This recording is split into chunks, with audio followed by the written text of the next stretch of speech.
எல்லோரும் எப்படி இருக்கீங்க? நல்லா இருக்கீங்களா? சப்பாத்தி, இட்லி, தோசை எல்லாத்துக்கும் சாப்பிட்ற மாதிரி ஒரு தக்காளி குழம்பு எப்படி பண்ணுறதுன்னு பார்க்கலாங்களா?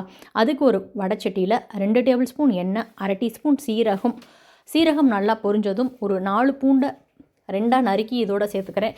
சேர்த்துட்டு இதை நல்லா ஃபஸ்ட் எடுத்தோடனே பூண்டை மட்டுமே சேருங்க. நல்லா பொன்னிறமாக இருக்கும், வாசமாக இருக்கும். அது கூட நறுக்கி வச்சுருக்க 2 பெரிய வெங்காயம் போட்டு நல்லா வதங்கட்டும்.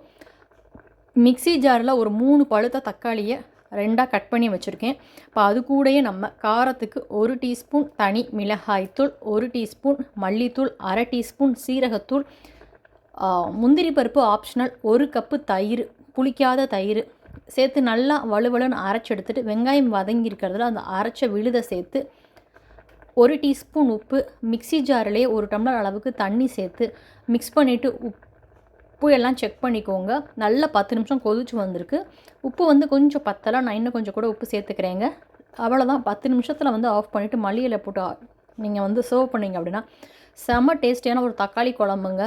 சப்பாத்தி கூட சாப்பிட்றதுக்கு அவ்வளோ ஒரு அல்டிமேட்டாக இருக்கும். தோசை கூட சாப்பிட்றதுக்கும் செம்ம டேஸ்ட்டாக இருக்குங்க. மிஸ் பண்ணாமல் ட்ரை பண்ணி பாருங்கள். நான் இன்றைக்கி பார்த்தீங்கன்னா சப்பாத்தி கூட தான் வச்சு சாப்பிட போகிறேன். இங்கே கிடைக்கிற சப்பாத்தி மாவு பார்த்திங்கன்னா இதில் வந்து வேறு எதுவுமே சேர்க்க மாட்டாங்கங்க. ஃபுல் அண்ட் ஃபுல் முழு கோதுமையில் இருக்குது. அதனால தான் இந்த கலரில் நம்மளுக்கு சப்பாத்தி கிடைக்கும். ரொம்ப ரொம்ப டேஸ்ட்டாக இருந்துச்சு. நீங்களும் மிஸ் பண்ணாமல் செஞ்சு சாப்பிட்டு பாருங்கள். உங்கள் குடும்பத்தோடு சாப்பிட்டு சந்தோஷமாக இருங்க. இதே போல் இன்னொரு வீடியோலையும் பார்க்கலாங்களா? பாய்.